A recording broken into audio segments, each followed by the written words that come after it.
자, 오늘의 마지막 시간이 되겠습니다. 여러분들 좀 힘드시죠? 처음에 이렇게 4시간씩 수업 듣는다. 장난 아닙니다. 앉아있으면 온 삭신이 다 쑤셔. 히프도 아프고, 말이 아니죠. 그런데 이것도 훈련입니다. 연습을 계속 하다 보면 이것도 습관화가 되죠. 저는 공부를 습관이라고 합니다.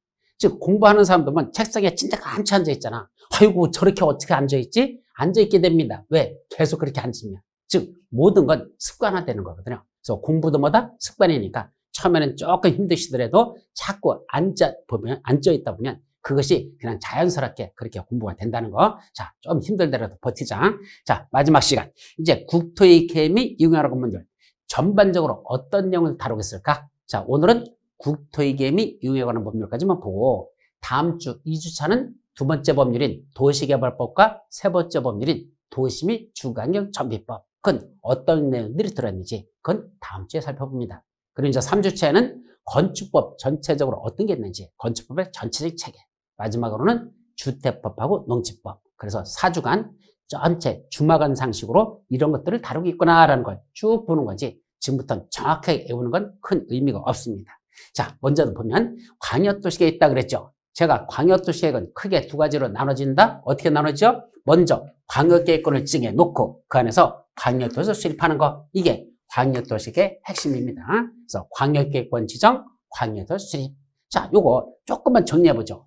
광역계획권은 어디다 지정한다 그랬죠? 하나의 관역이 아니라 둘 이상의 관역에 걸쳐서 지정한다 그랬었고, 어디? 서울특별시, 경기도 부천시, 인천광역시 세 군데다가, 이 세 군데 지역에다가 지금 당장이 아니고 장차 이런 경인 고속국도를 하나 더 만들었으면 좋겠다라는 걸 지금 계획으로 수립하는 게 무슨 게? 이게 바로 광역도시계획이 되는 겁니다. 그럼 이런 광역도시에 수립하려면 먼저 뭘 지정한다고요? 어디다가 그걸 수립할 것인지 권역을 지정하는데 그걸 뭐라 부른다? 광역계획권. 그래서 먼저 손을 잘 보세요. 광역계획권 이렇게 지정해 놓고 이 안에서 광역도시를 수립한다. 광역계획권 지정, 광역도시 수립.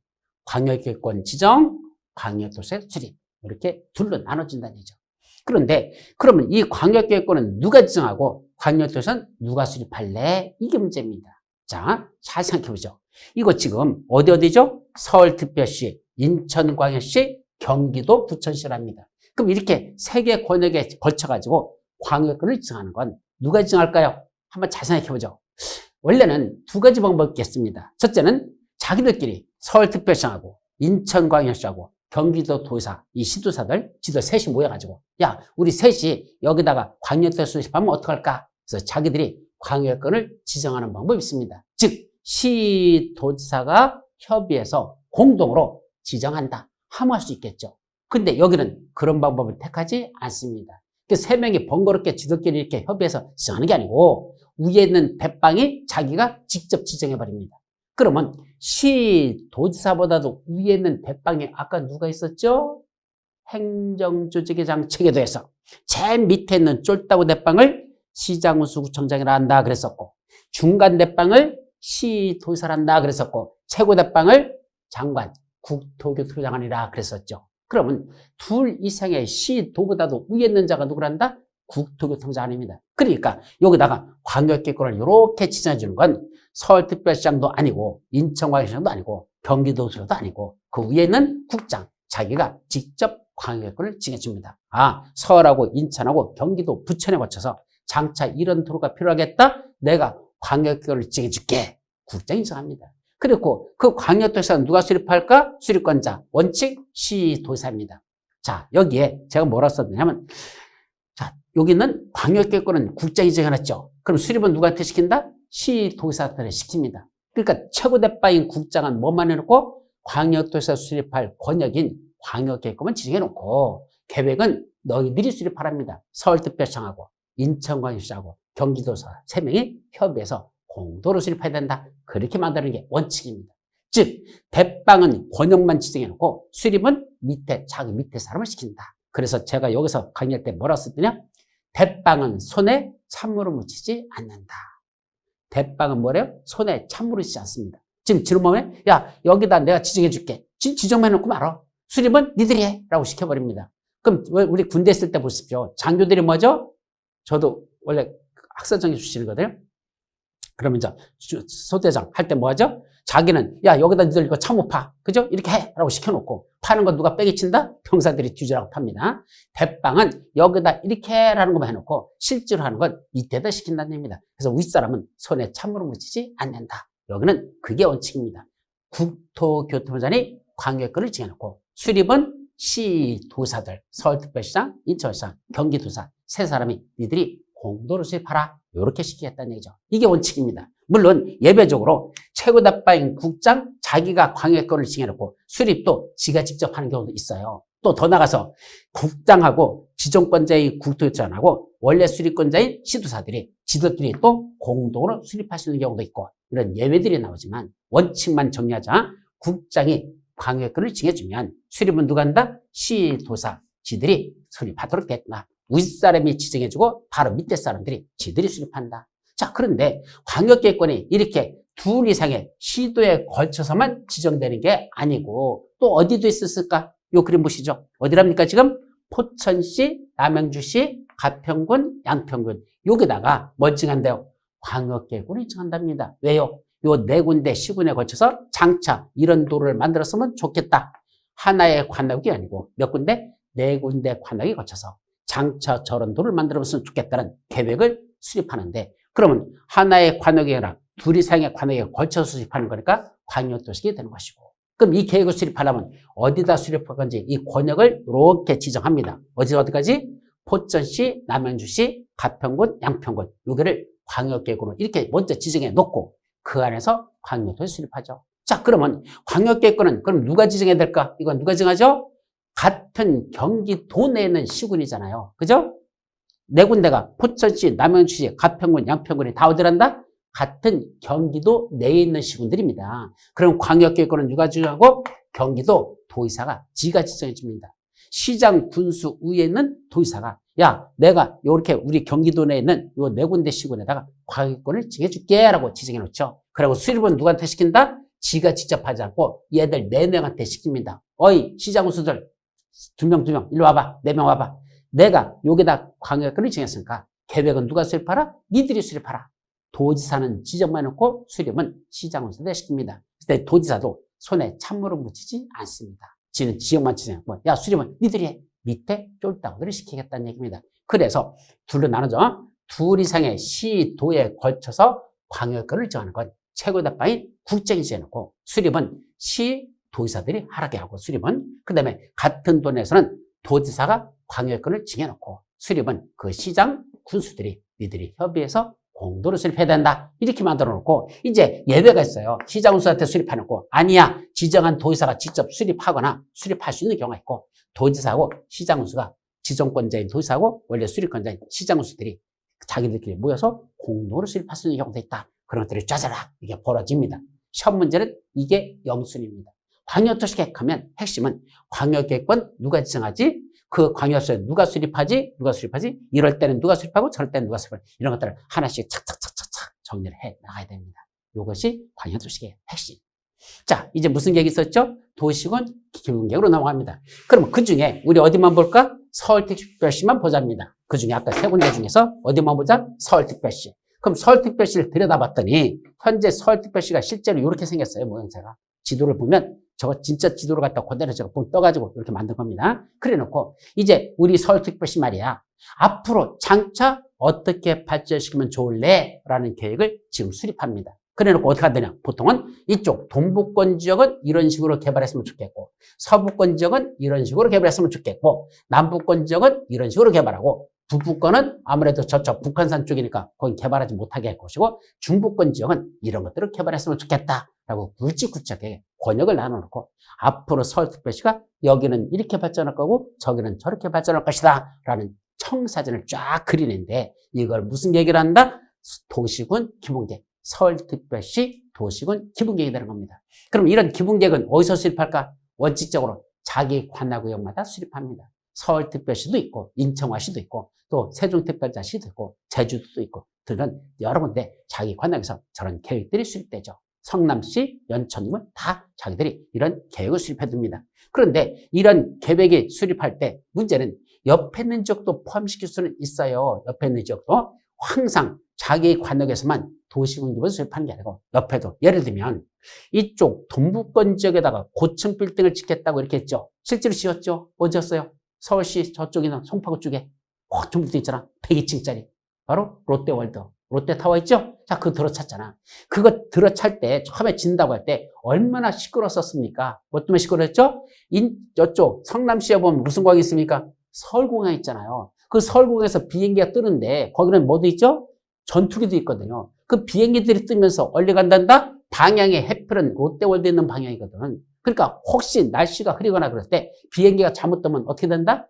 9.11 테러 버금가는 사태가 발생할 수 있죠. 잘못하면 전투기가 그 빌딩, 102층 빌딩에 꽂혀버리면 어떻게 되는 겁니까? 어마어마한 피해가 나는 거죠. 그래서 위험하다 가지고 그때 얼마나 갑론을박했었습니까? 그죠? 기억나십니까? 그러다가 어떻게 하면 됐죠? 성남시 이 공항을 이쪽으로 5도로 다 방향을 틀었었다.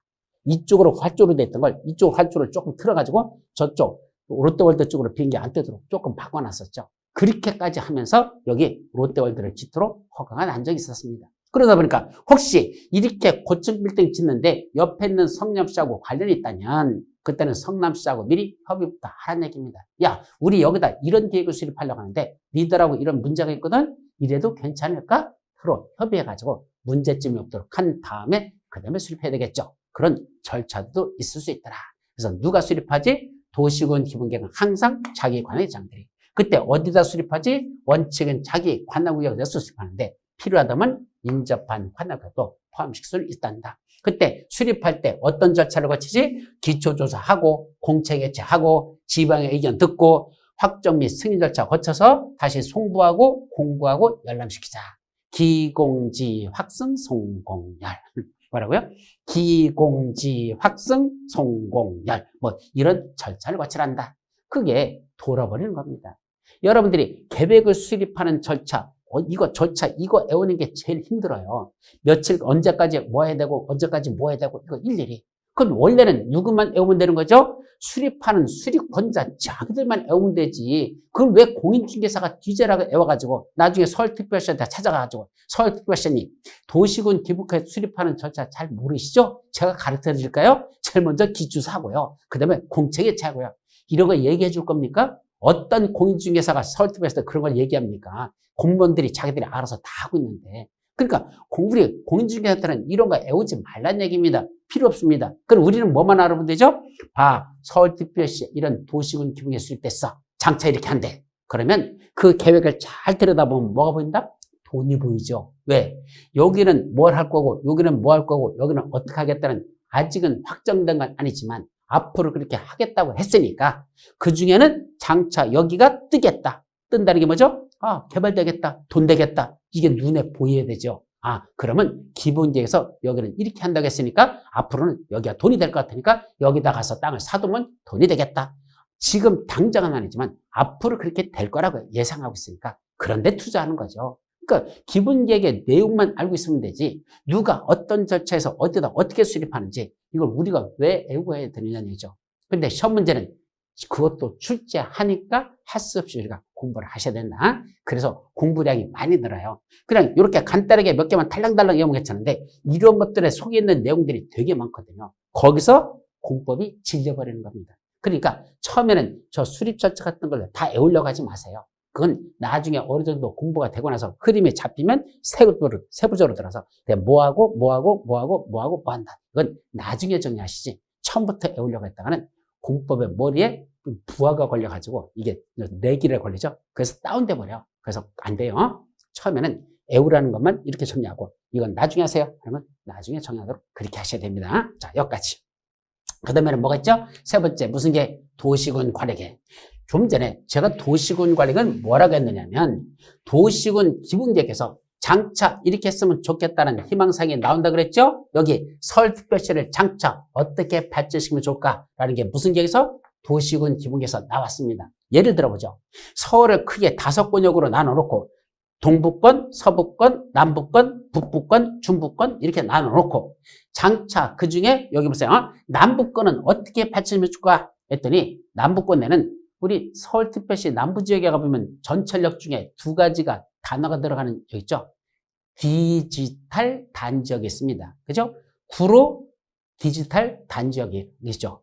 구로 디지털 단지. 그 다음에 저쪽에 또 옆에 또 디지털 단지 하나가 더 있고, 그러다 보니까 디지털 단지역이 있다는 얘기는 여기는 뭐 하자는 얘기야? 첨단 산업단지가 들어오는 그런 구역을 남북권으로 개발했으면 좋겠다. 이런 얘기입니다. 그럼 남북권을 첨단 산업단지로 만들려면 저기다가 뭘 해야 될까라는 거죠. 그래서 여기가 지금 남북권 지역을 일단 공장이 들어오는 거니까 일반 공업지역이란 용도지역을 지어놓고, 특히 그 중에 여기는 공장 같은 걸 조금 더 크게 짓도록 하기 위해서 산업, 유통, 개발, 진인지구라는 걸 지정하고, 특히 여기는 좀 더 체계적으로 계획적으로 개발하기 위해서 지구 단위 계획구역을 지정하고 지구 단위를 수립하고, 그 다음에 여기는 당분간 개발하지 말자, 여기는 좀 묶어두자, 시가와 주정이라는 걸 지정해놓고, 여기다 도로 만들고 공원 조성하고 학교 짓고 하는 기반시설 설치도 해야 되고, 또 여기는 신도시를 만들자, 도시개발 사업하자, 여기는 낡아 빠졌으니까 재개발 재건축하다 등등 이런 것들이 들어가는 계획을 수립하는데, 이런 것들을 지정하거나 계획을 수립하는 계획을 한마디로 무슨 계획을 한다? 도시군 관리계획이라는 걸 수립합니다. 그래서 도시군 관리계획과 도시군 기본계획의 차이점은, 도시군 기본계획은 앞으로 이쪽 서울 남부권에 첨단 산업단지가 들어오는 그런 도시를 만들었으면 좋겠다라는 희망사항만 도시군 기획에 들어있고, 그걸 구체적으로 실천하기 위해서, 그렇다면 여기는 일반 공업지역이란 용도적으로 지정해놓고, 그 중에 특히 이쪽 여기만큼은 산업, 유통, 개발진이지고, 여기는 지구단계구역, 여기는 시가와 조정구역, 여기는 도로, 공원 같은 기반시설 설치하고, 여기는 신도시 만드는 도시개발사업, 여기는 재개발, 재건축하는 정비사업, 이런 걸 하겠다는 구체적인 계획들이 수립되는데, 요거와 관련된 구체적인 계획을 무슨 계획? 도시군 관리계획을 하고, 그 도시군 관리를 수립하는 건 몇 가지만 있다? 여기 보면 이렇게 해서 지금 5가지로 만들어 놨습니다.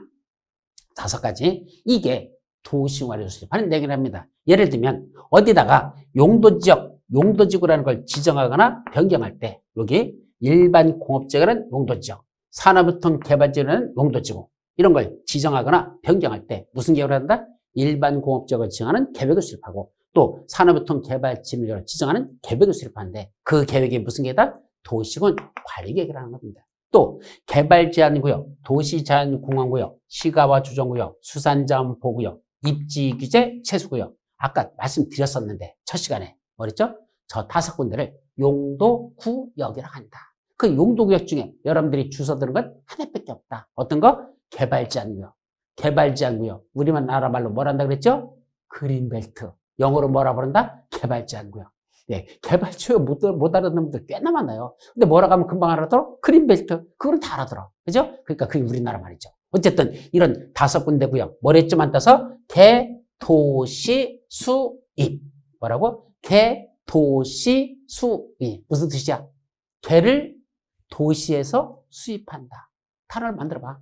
문장을, 저런 걸 5가지를 한꺼번에 다 연다는 게 사실은 엄청나게 어려워요. 그럼 어떻게 한다? 자꾸 연관 수법으로 암기법, 즉 머리 작을 거 외우는 방법이 있어요. 그걸 많이 써먹으면 나중에 처음에는 좀 어색해. 머리 작은 글자로 외우려니까 혀가 잘 안 돌아가고 어색하잖아. 근데 자꾸 2번, 3번 봐서 반복하면요, 얼마나 편리한지 몰라요. 그러니까 잊어버릴 리가 없어. 딱딱딱 떨어지니까. 개를 도시에서 수입한다. 어렵지 않잖아요. 그럼 물어봤죠. 개를 왜 도시에서 수입합니까? 라고 물었더니 둘 중에 하나래. 첫째는 보신탕. 그죠? 보신견. 하나는 반려견. 그렇잖아. 개를 도시에서 수입하는 목적은 2가지입니다. 뭐였다? 보신견 아니면 반려견을 목적으로 들어오죠. 그러니까 그런 식으로 자꾸 생각하는, 개를 도시에서 수입하는 거, 그걸 용도구역한다. 이런 식으로 암기법으로 외우셔야 됩니다. 그렇다면 3가지가 나왔네. 용도지역, 용도지구, 용도구역. 여기로 넘어가 볼까요? 용도지역은 일반공업지역, 용도지구 산업유통개발지역이고, 용도구역 시가와 주정구역. 아까 여기 시가와 주정구역 있었죠? 이런 거 어디다가 용도지역이나 용도지구나 용도구역을 지정하는 건 지정권자가 마음대로 가서 막 지정하는 게 아니고, 무슨 계획 수립 절차에 한다?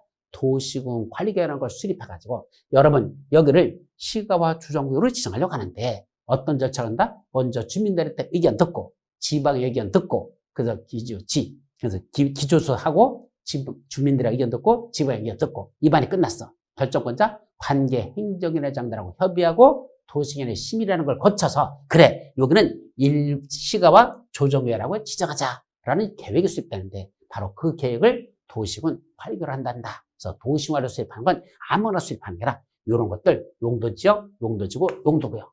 또 어디다가 도로를 만들고 싶어요? 여기다. 아까 했잖아. 도로 기반시설 설치하고 싶어? 그럼 여기다가 도로 만들겠다고. 무슨 계획이? 도시군 관리구로 먼저 수립해 두라는 얘기입니다. 가끔가다 그런 소리 하죠. 야, 우리 집 앞에 도로 낸다고 계획이 수립됐대. 여기 진짜 만든대. 도로 낸다고 계획 수립해서 우리 집값 80% 올랐어. 그런 소리 하잖아. 앞에 도로 낸다는데 이거 냈으면 좋겠다가 아니야. 즉 도시군 기본 계획이 아니야. 진짜 내겠대. 무슨 계획이야? 도시군 관리계. 바로 그게 기반시설 설치하겠다고 계획이 수립됐습니다. 그럼 뭐 한다? 이제 진짜 도로 낸다고 했으니까 여기에 집값이 오를 수밖에 없죠. 그동안 도로가 없었는데 도로 낸다고 했으니까 그럼 이거 주민은 단독주택 헐어버리고 여기다 뭐죠? 4층짜리 나 상가 건물 치면 아파트 사는 좀 상가보다 훨씬 더 이익이 될 수 있죠. 그러니까 요런데 도로 내겠다. 그게 바로 기반시설이라는 도로를 내겠다는 계획이 수립되는데 그 계획이 바로 도시군 관리계획이다. 이런 얘기죠. 더 나가서 뭐도 있다? 여기다 신도시를 만들겠대요. 도시개발사업. 여기다 뭐 하겠대? 정비사업, 재개발, 재건축을 하겠대. 그럼 그런 사업을 하겠다고 계획부터 수립합니다. 여러분들 서울특별시 강서구에 마곡지구라고 있죠? 아시죠? 저 지방에 있는 분들은 잘 모를 수는 있어. 김포공항 바로 옆에가 거기 마곡지구라고 있었습니다. 그 마곡지구 지금도 있어요. 근데 거기가 옛날에는 서울시 마지막 남은 그냥 녹지지역이라고 그랬었죠. 그 지역을 뭐 했죠? 개발에 들어갔습니다. 뭐 만들었습니까? 마곡지구에다 신도시를 개발했습니다. 그럼 신도시를 개발할 때 언제 만들었냐? 사실은 거의 2000년대 들어가면서부터 집중적으로 개발했어요. 근데 먼저 1984년에 이미 거기다가 신도시를 개발했다는 계획이 이미 수립돼 있었습니다. 진짜로 마곡지구에다 신도시 만들겠다라는 구체적인 얘기 벌써 1980년대 초반에 만들어졌다는 얘기죠. 그 계획이 무슨 계획이다? 바로 도시군 관리계획입니다. 즉 도시개발 사업을 하겠다고 계획이 미리 수립돼 있었는데 그 계획이 바로 도시군 관리계획. 그래놓고 실제로는 사업이 시행되지 않고 지지분하다가 이제 90년대 들어가면서 착수하기 시작했다가 2000년대 가서 집중적으로 개발이 이루어진 게 바로 마곡지구라는 신도시 개발입니다. 만약에 여기다 재개발, 재건축이라는 걸 하고 싶어요? 그러면 여기다 재개발, 재건축 할 거라고 일단 무슨 계획부터 수립해놓고 도시군 관리계획을 먼저 수립해놓고 나중에 그 다음에 본격적인 사업에 들어갑니다. 따라서 이런 것들을 하고 싶으면 이런 걸 하고 싶으면 뭐 해야 된다? 미리 도시화로 수립해 놔야 된다. 그래서 이걸 하나하나를 여러분들이 다 사실 암기를 하셔야 됩니다. 자, 어렵죠? 왜? 말도 못 알아듣는데요? 용도지역이 뭔지도 모르고 용도지구가 뭔지도 모르는데 그거 외워가지고 어떡하라고요? 예, 아직은 모르죠. 저 뒤로 넘어가 보면 아까 말한 일반공업지역이라는 건 용도지역이라고 그랬고 산업유통개발지는 용도지구라고 그랬고 아까 시가와 주정구역 그래도 5가지 있다고 봤으니까 이건 용도구역이라고 했고 이런 것들은 뒤에 가서 다시 진도가 나가면서 배우게 됩니다. 자, 우리가 어떤 걸 찾아갈 때 공부하는 방법이야. 잘 봐요. A는 B와 같다. 잘 보세요. 근데 B가 뭐랑 같죠? C랑 같습니다. 그럼 어떻게 하죠? 그러므로 결론 A는 뭐랑 같다? C랑 같다. 맞죠? 맞죠? A는 B랑 같다. B가 C랑 같다. 같아. 그러면 결국 뭐가 같은 거야? A하고 C는 같은 게 되는 거죠. 맞죠? 이렇게 하는 걸 이걸 뭐란다? 연역법이라고 합니다. 순차적으로 요거하고 이러니까 그래서 이러니까 결국 이렇다. 이렇게 촉촉촉 나가는 거. 이게 우리가 가장 논리적이고 가장 공부하기가 좋은 겁니다. 근데 모든 세상의 진리는 그렇게 순차적으로 딱 찾아가는 게 아니고 결론부터 먼저 내리는 경우가 있습니다. 어떻게 결론 내죠? 자, A는 뭐다? C다 그럽니다. 그럼 어안이 벙벙하죠. 왜 A가 C입니까? 라고 물을 거냐. 그러면 그걸 증명해 나갑니다. 어떻게 증명하죠?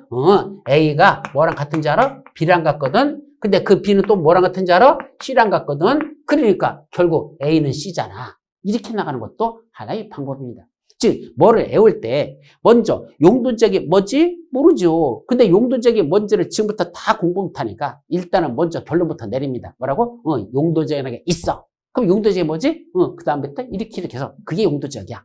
이렇게 추적하는 방법도 있다는 얘기죠. 순서대로 이런 게 있고 이런 게 있으니까 그래서 그게 용도지역이야. 그게 아니고 용도지역이라는 게 있어. 근데 그게 뭐지? 이렇게 이런 게 있어. 이렇게 결론을 먼저 내려놓고 가는 방법도 있다. 여기는 도시군 관리에서 수립하는 내용이 뭐지? 아직 하나도 안 배웠는데 먼저 결론부터 딱 이렇게 용어들이 나왔어. 그래놓고 이제 뒤에 가서 하나하나 용도지역이 뭔지, 용도지구가 뭔지, 용도구역이 뭔지, 기반시설 설치가 무엇인지, 또 여기 도시개발사업 정비사업이 뭔지 지구 단위 계획구역이 뭔지, 그 안에서 수립하는 지구 단위 뭔지, 그런 것들은 나중에, 세부적인 것들은 나중에 뒤에 가서 나올 거니까 지금은 요렇게는 외워야 된다. 근데 너무 길으니까 우리 5개 머리점만 따볼까요? 어떻게 한다? 용, 그 다음에 여기 기, 도, 정, 지. 나중에 이렇게 할 거야. 용기도, 정지. 아까 여기는 용도구역 2번은요.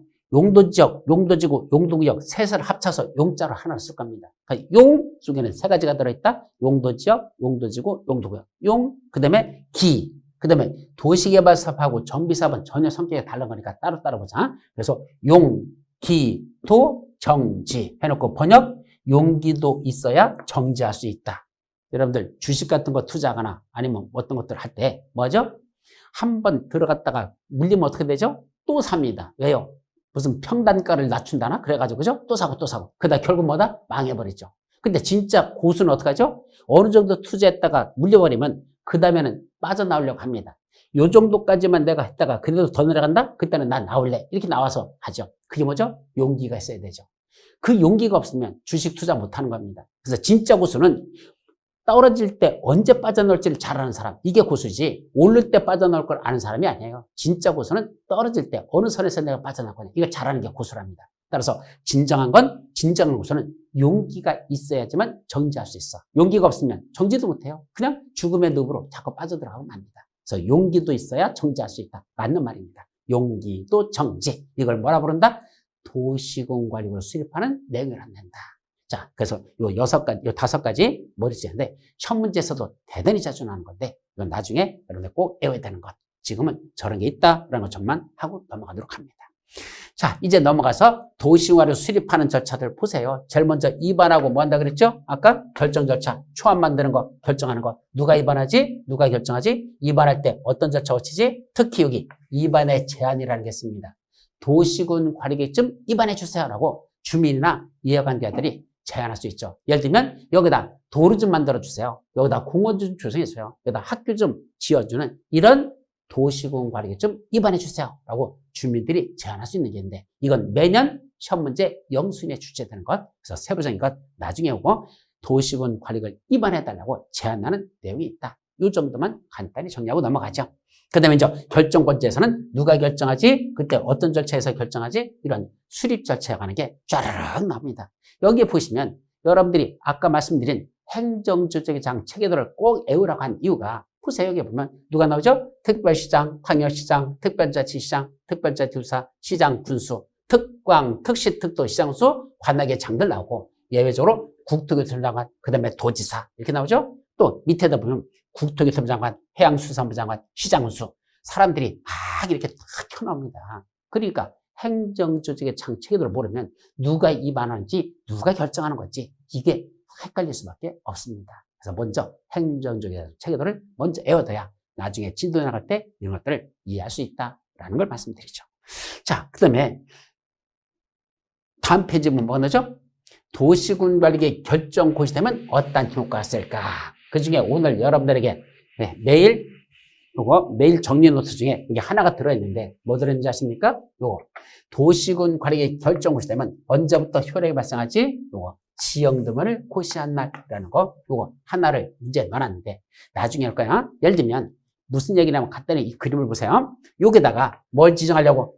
일반 상업지역이란 용도지역을 지정하려고. 아까 용도지역 지정은 무슨 계획으로 한다? 도시군관리구로. 그래서 일반 상업지역이란 용도지역을 지정하기 위한 무슨 계획이? 도시군관리계획이 여기 결정 고시됐습니다. 여기는 앞으로 일반 상업지역을 합니다. 요런 데요. 요런 데가 일반 상업지역하고 상가들 건물이 있는데 도로변 옆에는 이런 데가 일반 상업지역이죠. 자, 지정되면 이 안에서는 일반 상업지역에 맞는 건축만 지어야 됩니다. 그럼 일반 상업지역에서는 어떤 건축물을 건축해야 될까? 알아야 될 거 아니야. 그죠? 그러면 이때 어떤 건축물을 짓는지 그건 법적으로 나중에 진도 나가면서 나와요. 이런 일반 상업지역에서는 이런 걸 지어야 된다. 준공업지역에서는 이런 걸 지어야 된다. 또 여러분 여기가 계획관리지역을 한다? 이런 걸 지을 수 있다. 정해져 있거든요. 아무거나 짓는 게 아닙니다. 그럼 그렇게 지을 수 있는 게 되려면 언제부터 일반 상업지역에 맞는 건축물을 지어야 될까? 여기는 원래는 자연녹지지역이었거든. 그럼 자연녹지지역에다 일반 상업지역으로 바뀌어버리면 일반 상업지역에다 건물 짓는 거, 그거에 맞게 짓는 거 언제부터 그걸 적용할래? 바로 지형도면을 고시한 날. 그럼 지형도면 뭐죠? 현재 있는 이게 지형도면이에요. 이렇게 등고선 같은 게 있고 이렇게 각 지번이 있고 여기 필지들이 있고 지번이 부여된 이 그림들 그리고 여기다 도로 같은 건 지금 어떻게 나 있고 이렇게 되는 거 이 그림에다가 이렇게 그려줍니다.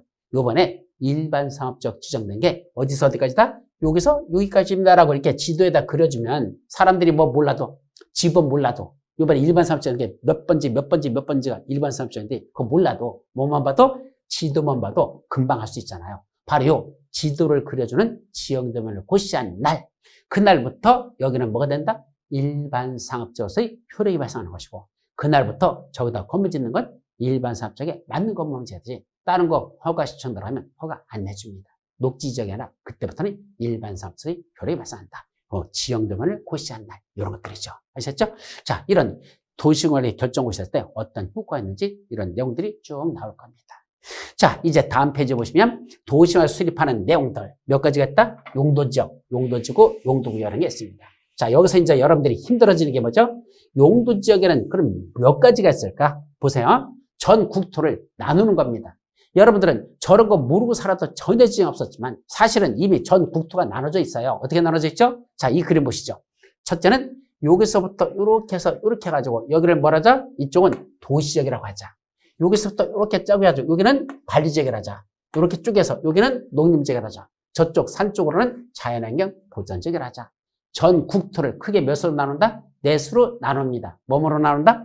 도시지역, 관리지역, 농림지역, 자연환경 보전지역. 다시 한번 도시지역, 관리지역, 농림지역, 자연환경 보전지역. 이렇게 전 국토를 도관농자 크게 이렇게 네 수로 나눠 뭐뭐 도시지역, 관리지역, 농림지역, 자연환경 보전지역. 그래놓고 다시 도시지역을 뭐로 쪼갰죠? 여기는 주택들이 많은 지역, 주거지역. 여기는 상가들이 많은 지역, 상가나 사무실, 상업지역. 여기는 공장들이 밀집된 지역, 공업지역. 여기는 공원이라든지 또는 산들이 있는 그런 지역은 녹지지역.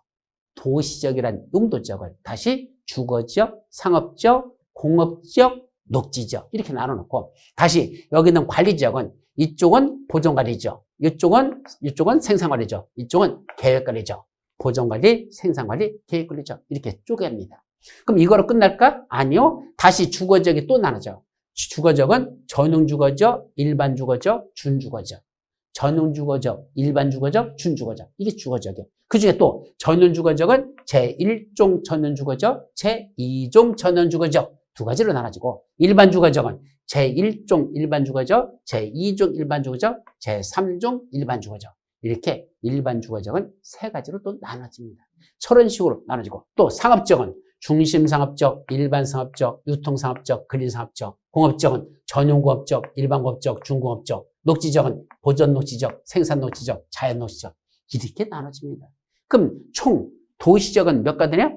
주거지역이 1종 전용, 2종 전용, 1종 일반, 2종 일반, 3종 일반, 준주거지역 해서 주거지역은 6가지, 상업지역 4가지, 공업지역 3가지, 녹지지역 3가지로 이렇게 또 용도지역이 세분화돼서 나눠집니다. 그래서 도시지역은 총 몇 가지가 있다냐? 6, 4, 3, 3 합치면 16가지 용도적으로 세분화된다. 그래서 도시지역은 몇 가지가 있다? 16가지 용도적으로 나눠져요. 그리고 관리지역은 아까 몇 가지? 3가지. 농림지역 안 나눠져. 자연환경 보전도 세분화되지 않습니다. 그럼 총 16가지, 3가지, 1가지. 16, 3, 1, 1. 몇 가지? 무려 용도지역의 종류는 21가지가 있더라. 엄청나게 많습니다.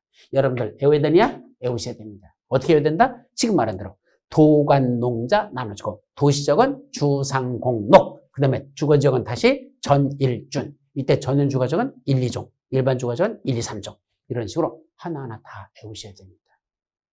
갑자기 공부하고 싶은 생각이 툭 떨어집니다. 그죠? 도대체 이름은 21가지. 근데 어떻게 해야 돼? 어쩔 수 없어. 이건 여러분들이 넘어야 될 고비입니다. 공법에서 수학도 마찬가지야. 어느 정도 공부하다 이 단계만 넘었으면 그 다음에 좀 쉬워지는데 이 단계를 못 넘었으니까 거기서 좌절하고 수포자가 나오듯이 공법도 이런 것부터 외우라니까 돌아버려서 그 다음부터는 공부하기가 쉬워져서 못 넘어가는 겁니다. 하셔야 됩니다. 어차피 전복해야 될 산입니다.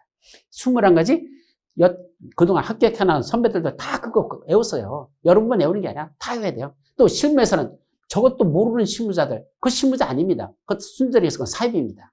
그러니까 용도지역 21가지를 다 구분할 줄 알아야 되고, 아, 여기는 무슨 용도죠? 아, 그러네. 여기 무슨 용도죠? 이거 다 구분할 줄 알아야 돼. 그래서 21가지를 외우라는 얘기입니다. 아셨죠? 이거 정리해야 되고. 그러면 21가지 용도지역을 지정하면 어떤 효과가 있을까? 21개 용도지역마다 행위제한을 겠어요. 이때 행위제한은 뭐더냐? 아무거나 함부로 짓지 말래. 무슨 제한? 건축제한. 제1종 전원주거지역에서는 이러이러한 건축물을 건축하라.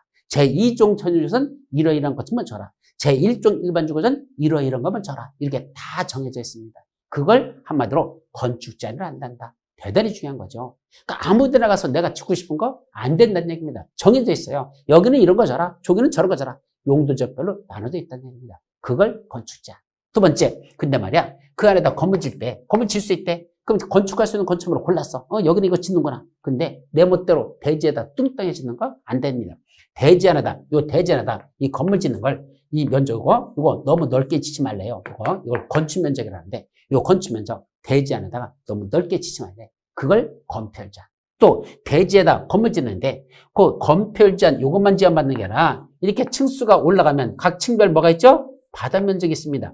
요때 하나의 건축물에 각 층별 바닥면적을 다 더하면 이걸 뭐라 부른다? 이걸 연면적이라 부릅니다. 그래서 연면적이란, 저는 처음에 연면적이라는 게 1년 동안의 면적인 줄 알았어요.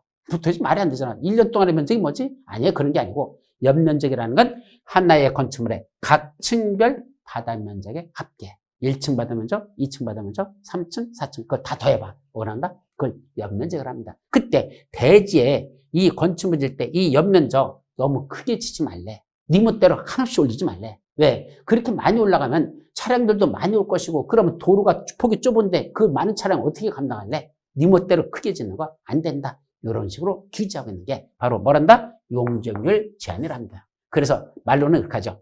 첫째, 건축제한. 아무거나 네 멋대로 함부로 짓지 말라. 건축제한. 두 번째, 건폐율제한. 대지에다 건축물 너무 넓게 건축하지 마세요. 자기 땅에다 건물 짓는 걸 넓게 짓지 말래. 일정 폭 이하로만 지래. 세 번째, 대지에다 건축물 짓는 너무 쭉쭉 빵빵으로 짓지 마세요. 쭉쭉 올라가지 말래. 이렇게 올라가지 말래. 그런 걸 제한하는 걸 한마디로 21가지 용도지역마다 21가지 용도지역마다 건축 제한, 건폐율 제한, 용적률 제한이라는 게 있더라. 그때 각 21개마다 건폐율은 몇 프로 이하로 제한되고 21개마다 다 정해서 용적률은 몇 프로 이하 제한하는지 그 숫자들을 또 다 외워야 됩니다. 예를 들면 건폐율 21개마다 숫자 어떻게 외우는지 아십니까? 55, 66, 57, 9887, 777, 222, 224, 22. 무슨 말인지 못 알아듣죠? 지금 말한 게 21가지거든요. 바로 여기서부터 55, 66, 57, 9887, 777, 222, 224, 22. 21가지 각각 몇 퍼센트 이하로 자란 그 숫자를 또 외워둬야 그래야 또 문제 풉니다. 근데 그냥 그 수많은 21개를 또 어떻게 합니까? 그러니까 안 외워질 거 어떻게 해야 돼? 손으로 하는 게 5566, 57, 9887 이렇게 해서 손으로 다 올라갔다 오르락내리락 하면서 그렇게 자꾸 연습하셔야 돼요. 그냥 안 외우면 안 돼요. 손가락으로 올렸다 내렸다 올렸다 내렸다 하면서 이렇게 외우는 방법. 그건 나중에 다시 그림에 있으니까 그 그림에서 보면서 정리하도록 하죠. 이런 걸 한마디로 뭐라고 그런다? 용도 지역이라 한다. 뭐도 있다? 용도 지역 위에다 또 뭐 지정합니까? 아까 말한 용도 지구. 이 용도 지구는 어디다 지정하는 거야? 용도 지역 위에다 지정하는 겁니다. 보세요. 여기가 뭐 지정돼 있다? 용도 지역이라는 게 이렇게 지정돼 있습니다. 그 위에다 뭐 지정한다? 부분적으로 용도 지구. 여기가 일반 상업지역입니다. 근데 여기는 그 중에 건물 너무 높게 짓지 말래. 무슨 지구? 고도지구. 일반 상업지역 안에 너무 높게 져서는 안 되겠다? 고도지구. 이런 식으로 지정하는 걸 뭐라 부른다? 용도지구. 용도지역에서 제한한 것들을 용도지역의 제한을 더 강화하지 않 완화하게 해서 용도지역 위에다가 용도지구를 지정하고 더 나가서 용도구역은 뭘까? 용도지역, 용도지구 위에다가 다시 하나 더 용도구역이라는 걸 또 위에다 지정합니다. 그래서 결론은 맨 밑바탕에 용도지역, 그 위에 용도지구, 다시 그 위에 용도구역 이런 것들이 용도지역, 봐봐요. 맨 밑에 용도지역, 거기다 용도지구, 다시 그 위에다 용도구역, 지역, 지구, 구역. 그래서 항상 지역, 지구, 구역 이렇게 합니다.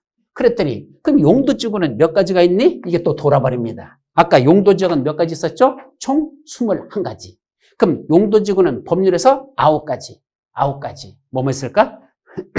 자, 특정 용도 제한지구, 취락지구, 개발진인지구, 방화지구, 방제지구, 보호지구, 복합용도지구, 경관지구, 고도지구 이게 들어있습니다. 저걸 여러분들이 암기해 두셔야 됩니다. 어이구, 9개나 되는데 용어들은 왜 이렇게 또 복잡하고 어려운지 그래도 넘어야 될 산입니다. 첫 시간에 말씀드렸죠.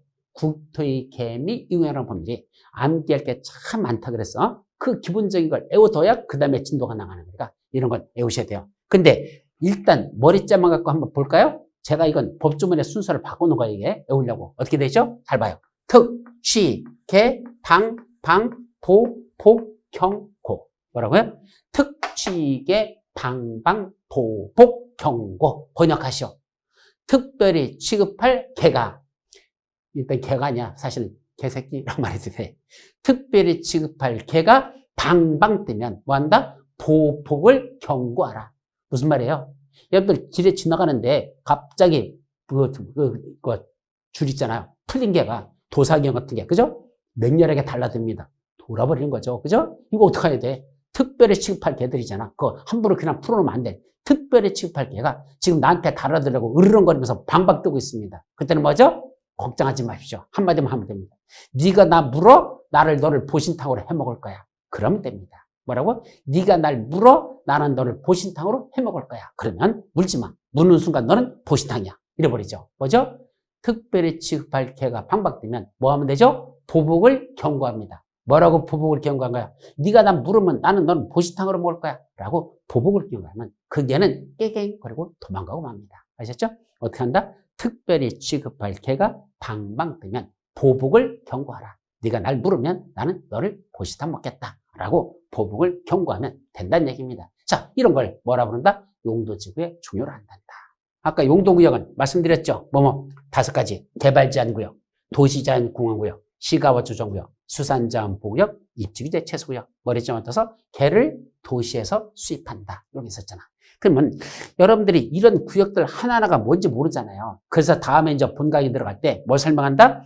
그린벨트는 웬만큼 알아들으니까 별로 설명 안 해도 되고, 도시자연공원구역이 실제로 어디에 지정되어 있는지, 또 시가와 조정구역이 어디 지정되어 있었는지, 또 수산자원보호구역은 어디다 지정하는 건지, 입지규제 최소구역은 뭐 하는 데다 하는 건지, 이걸 사진과 현재 실제로 지정되는 지역들을 매치시키면서 이 일을 하면 훨씬 공부하는데 수월합니다. 이걸 무대뽀로 애우려다 보니까 이게 못 알아듣게 되죠. 그럼 머릿속에서 뭘 외운다? 예를 들면 개발제한구역은 기본적인 거가 넘어가고, 이거 도시자연공원 구역 어딜까? 이게 어디예요? 남산타워잖아요. 그 남산타워가 생각납니다. 어디? 남산 하면 어디로 한다? 도시자연공원 구역이다. 왜? 남산은 나무들이 우거져 있습니다. 그죠? 저 산 위에 소나무가 철갑을 두른 데 있는 데가 남산이잖아. 그럼 나무들이 잘 자라고 있는데 여기는 함부로 개발하면 된다 안 된다? 안 된다. 식생이 양호한 산지. 나무들이 잘 자라고 있는 산을 함부로 개발하지 못하도록 여기는 도시자연공원 구역을 지정해서 개발하지 못하게 하자. 도시 안에도 자연공원 같은 구역을 지정하자. 도시에도 설악산이나 지리산 같은 자연공원 구역을 지정하자. 도시 자연공원 구역. 이렇게 뭔가 사진을 보면서 이거는 이런 지역에 있었어. 여기는 이거였어. 실제로 지정돼 있어요. 저런 걸 연상시켜서 외워두면 훨씬 더 여러분들이 막연하게 외우는 것보다는 훨씬 더 이해도 빨라지고, 그런 지역의 특성을 생각하면서 정리하면 훨씬 국법 공부하는 게 재미도 있고 빠르게 정리할 수 있습니다. 그래서 실제로 나중에 시가와 조정구역 어디 되냐? 영종도에 있었습니다. 지금은 해제됐어요. 그럼 영종도 왜 지정했었지? 그런 걸 보면서 이해를 하면 쉽게 말귀를 알아둘 수 있으니까 그건 나중에 본강에서 설명드리도록 하죠. 그래서 뭐도 있죠? 이제 기반시설. 사람이 살아는데 꼭 필요한 시설 뭐란다? 기반시설 하자. 예를 들면 자, 도로, 공원, 학교 뭐죠? 기반시설이에요. 도로, 공원, 학교. 그럼 그런 기반시설을 설치하기 위해서 아까 무슨 계? 도로 만든다고. 우리 집 앞에 도로 낸다고. 무슨 계획이? 도시군 관리계획이 결정고시 됐다 그랬었죠. 그럼 기반시설 중에서 뭐한 거? 도시군 기반시설 중에서 도시군 관리로 결정된 시설. 도로 내겠다고 우리 집 앞에 도시구역이 결정되면 이걸 무슨 시설이라고 부른다? 그게 도시군 계획 시설이랍니다. 말이 참 어렵죠. 그 도시군 시설을 실제로 설치하거나 정비하거나 개량하는 사업을 도시군 계획 시설 사업이랍니다. 일단은 여기까지만. 그럼 도시군 개설 사업은 한마디로 말하면 여러분들 집 앞에다 도로 내겠다는 계획이 수립되어 있고 그 끝으로 도로를 만드는 거. 그 계획대로 도로 내는 걸 무슨 사업? 도시군 계획 시설 사업이라 합니다. 자, 오늘 밤에 밖에 나가봤더니 저기 지금 도로공사 하고 있습니다. 야간에 불 켜놓고. 그럼 지나가면서 그 추운 날씨에 아저씨한테 인사해야 돼? 안 해야 돼? 인사드려야 되죠. 고생하시잖아. 아저씨, 이 추운 날씨에 도로공사 하시라고 고생이 많으시네요. 그렇게 인사하는 건 저 세상 사람들 인사법입니다. 여기서 저 세상이라는 건 공법 세상이 아닌 다른 세상을 저 세상이라 합니다. 그럼 부동산 공법대로 인사하려면 그렇게 인사하면 무식하다는 소리 듣습니다. 어떻게 인사해야 돼? 아저씨, 이 추운 날씨에 도시군 계획 시설 사업을 시행하시려고 고생이 많으십니다. 이렇게 말합니다. 자, 이때 도로 만드는 사업을 뭐라 부른다? 도시군 계획 시설 사업이라고 부른다는 얘기입니다. 그냥 도로공사라고 말하지 말고 전문적인 용어 도시군 계획 시설 사업을 시행하시라고 고생이 많으십니다. 그러면 이 아저씨 뭘까? 뻥 쪄서 쳐져보십니다. 저 사람 지금 나한테 뭐라고 얘기하는 거야? 못 알아듣잖아. 근데 그 중에 알아듣는 분이 있어요. 누군지 아십니까? 공인중개사 자격증 따신 분입니다. 그 사람만 알아듣고, 아, 도시군 계획 시설 사업을 시행하시라고 고생이 많다고? 아, 고맙습니다. 이렇게 인사하죠. 알아들었잖아. 왜? 공인중개사 공부하시는 분들만 알아듣는 용어지. 일반인들은 아무리 말해도 못 알아듣습니다. 아셨죠? 그럼 또 문제는 찾아가서 아저씨한테 인사드리려 했더니 단어가 떠오르질 않아요. 어디까지만 떠오르고 도시자까지는 생각나는데 가만히 있어. 뒤에 뭐라고 있었더라? 그럴 때는 아저씨 이 추운 날씨에 도시 이렇게 하지 말고 그때는 얼른 뭐라 그래? 그냥 예, 도로공사 하시라고 고생이 많으시대 인사하는 거고 그 다음에 이제 집에 와서 다시 해옵니다. 도시군 계획 시설 사업의 시행. 도시군 계획 시설 사업의 시행. 하고 그 다음날 다시 가서 이제 써먹는 겁니다. 결국 한 번에 이런 용어가 입에서 툭툭 튀어나온다? 불가능한 겁니다. 단어가 얼마나 깁니까? 이런 단어들이. 그죠? 그러니까 뭐 한다? 자꾸 반복적으로 발음하고 입에서 소리를 내셔야 됩니다. 눈으로 읽어서 외우는 거하고 입으로 발음해서 외우는 거하고 전혀 다릅니다. 눈으로 읽을 때는 외워진 것 같은데 막상 너 입으로 얘기해봐 하면 얘기 못합니다. 정확하게 암기가 안 된 상태로 그렇습니다. 그래서 가르치는 게 배우는 거란 말이 있어요. 무슨 말이냐면 여러분들이 외운 거 있죠? 써먹으세요. 저기 2살짜리 꼬맹이 앉혀놓고 흥얼흥얼하는데 야 애기야 이게 도시군 계획서 사업이 뭔지 알아? 기반시설 중 도시군으로 결정된 것, 도시군 관리구로 결정된 시설을 도시군 계획설이라 하고 그 도시군 계획설을 설치 정비 개량하는 사업을 도시군 계획 시설 사업이라고 하거든 하면서 2살짜리 꼬맹이 앉혀놓고 그냥 혼자 쭈글쭈글 하란 얘기야. 그러면 그게 내 입에서 나올 때 암기가 된 겁니다. 근데 읽을 때는 외워진 것 같은데 막상 발음을 하랬더니 발음이 안 되면 외워진 거 아니라는 얘기입니다. 외웠는지 안 외웠는지는 발음으로 해봐야 됩니다. 그래서 암기할 때도 가급점은 눈으로만 외우려고 하지 말고 발음해서 말로 다 소리를 내서 외우시라는 얘기입니다. 그게 가장 공부 방법의 최선이라는 것도 말씀드리죠. 아셨죠? 자, 이런 사업이 시행되는 거 정상적으로 시행된다면 어떻게 도로 만들래? 사업이 시행되는 정상적인 절차 또 하나 도로 낸다고 해놓고 도로 안 만들고 있는 땅이 있어요. 10년이 지나도 도로 안 만들어. 20년이 지나도 도로 안 만들어. 그런 땅들이 있어요. 그죠? 그러면 그 안에서 어떤 효과가 발생할까? 정상적으로 도로가 만든다면 어떤 절차에서 도로를 만들고 도로 낸다고 해놓고 사업이 시행되지 않고 2년이 지났을 때, 10년이 지났을 때, 20년이 지났을 때 그 안에서 각각 어떤 효과가 있을까? 이런 것들이 또 여러분들이 공부해야 될 내용들입니다. 근데 사실은 이런 것들은 알아둬야 되겠죠. 우리 집 앞에 도로 낸다고 해놓고 10년이 지나도 도로가 안 나. 그럼 이 땅 주인 언제까지 기다리고 있으라는 얘기야? 도대체 보상비도 주지도 않으면서. 열받죠? 그분들에게 어떤 조치를 해줄 것이냐 등등 이런 것들은 나중에 실무할 때도 알아야 될 내용이 되겠습니다. 아셨죠? 그래서 도시개발사업과 정비사업에 관한 건 여기서는 이 법에서는 안 봅니다. 왜요? 따로 법 있잖아. 두 번째 시험범위에 들어가는 도시개발법. 그게 도시개발사업에 관한 내용이 거기에 나오고 또 정비법에 관한 건 도시 및 주거행위 정비에서는 정비사업에 관한 내용이 나오니까 이 두 가지 사업에 관한 구체적인 내용은 이 국토의 계획 및 운영에 관한 분들에서 보는 게 아니고 따로 만든 도시개발법, 도시 및 주거환경 정비법에서 살펴보니까 여기는 건너가도록 되어 있습니다. 마지막 뭐도 있다? 지구단위 계획구요. 자, 그럼 지구단위 계획구라는 건 한마디로 말하면 어딘가가 이번에 여기를 집중적으로 체계적으로 개발하고 싶어요. 그럼 이때 특정 지구, 여기만 이 특정 지구만 뭐란다? 지구단위 계획구를 정해놓고 이 안에다가 지구단위 계획을 수립해서 그 계획대로 개발하자.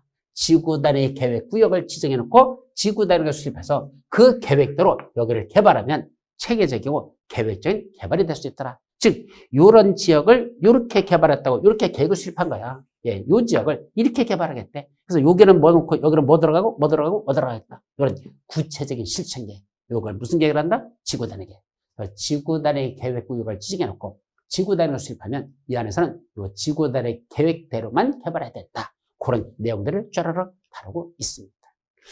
자, 이제 뭐가 있을까요? 두 번째 크게 이제 여기까지가 뭐가 끝나가요? 계획과 관련된 세 가지 계획이 끝난 겁니다. 광역도시계획, 도시군 기본계획, 도시군 관리계획. 특히 도시군 관리군 6문제 내지 7문제 난다고 했죠. 내용도 엄청나게 많아. 그래서 거기까지가 끝. 이제 뭐로 들어가자? 개발하자. 그랬더니 개발하려면 함부로 하지 말래. 아까 뭐 받으라 그랬죠? 허가 받으라 그랬습니다. 누구한테 허가받지? 허가권자. 한마디로 관악의 장이라 합니다. 제가 관악의 장 하면 몇 명? 6명. 이제 떠올려야 돼. 관악의 장 몇 명? 6명. 그리고 특광, 특시, 특도, 시장, 군수 6명. 이 사람들이 바로 허가권자입니다. 저분들한테 가서 허가받으라는 얘기입니다. 두 번째, 어떤 행위할 때 허가받지? 허가 대상 개발 행위. 이게 이제 문제죠. 첫째는 뭔데요? 건축물을 건축할 때 허가받으래요. 공작물을 설치할 때 허가받으래요. 토지 형질 변경할 때 허가받으래요. 토석을 채취할 때도 허가받으래. 한 필지를 두 필지로 나누는 토지 분할할 때도 허가받으래요. 물건을 일정한 장소에다 쌓아놓을 때도 허가받으래요. 그래서 몇 가지가 있다? 6가지 개발 행위를 허가받으란다. 건축물의 건축, 공작물의 설치, 토지의 형질 변경, 토석의 채취, 토지 분할, 물건을 쌓는 행위. 그 중에 토지의 형질 변경은 또 몇 가지가 있다? 6가지가 있대요. 형질 변경, 절토, 깎아내는 거, 성토, 쌓아올리는 거, 정지, 울퉁불퉁한 거 평탄하게 하는 거, 포장, 아스팔트 같은 거 씌우는 거, 공유수면 매립, 바다인 공유수면, 그것다가 우리 메꿔가지고 육지 만드는 거, 새만금 사업, 공유수면 매립, 이런 것들이 전부 다 토지 형질 변경을 한단다. 자, 이것이 허가 대상 개발행의 가장 기본적인 것들. 그래서 여기 써놨죠? 절토, 깎아내는 거, 성토, 흙 쌓아올리는 거, 정지, 평탄하게 하는 거, 포장, 아스팔트 포장 하나 보이죠? 바다를 매립해서 여기다 이렇게 하는 거예요. 공유수면 매립. 이런 행위를 다 우리 토지 형질 변경을 한다. 그러니까 무더기를 애우는 게 참 많아. 자, 개발행위 허가받는 건 몇 가지가 있단다? 6가지. 그 중에 토지 형질 변경은 몇 가지가 있다? 5가지. 이런 식이에요.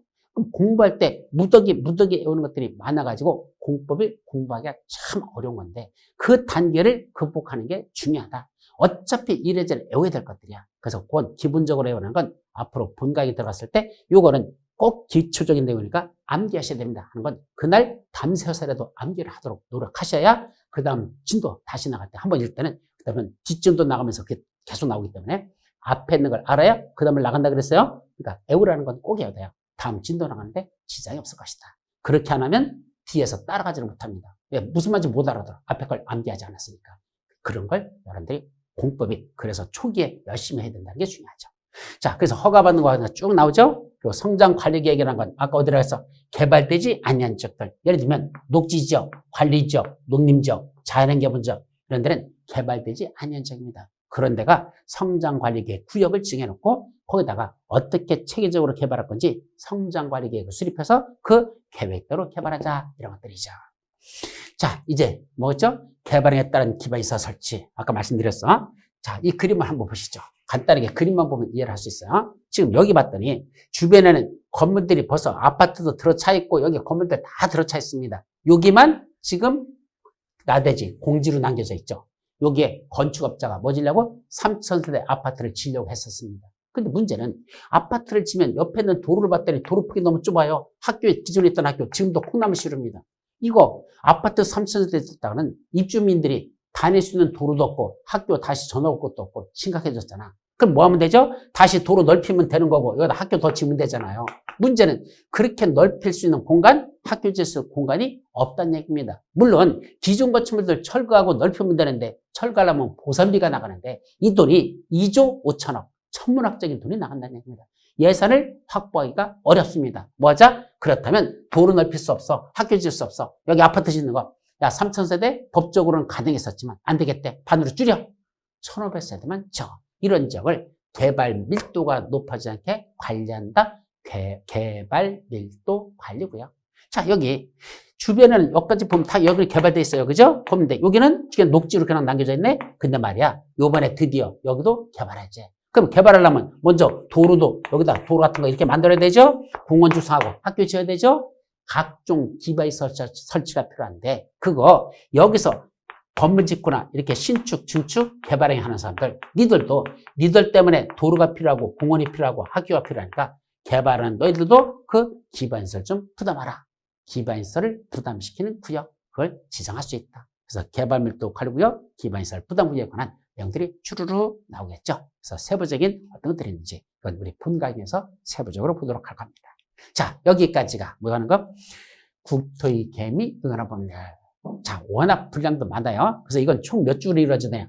여러분, 총 4주에 걸쳐서 이게 이루어질 겁니다. 본 강의에서는. 그럼 4주면 얼마죠? 4, 46. 무려 16시간에 걸쳐서 내용들을 쭉 살펴볼 거니까 그건 12문제 중에 9개는 맞춘다는 목표를 정해놓고 여러분들이 쭉 공부를 잘 하시도록 이렇게 하길 바랍니다. 아셨죠? 자, 여기서 오늘 첫 강의는 여기서 마무리하고 다음 주에 여러분들 뵙도록 합니다. 여러분 대단히 수고하셨습니다.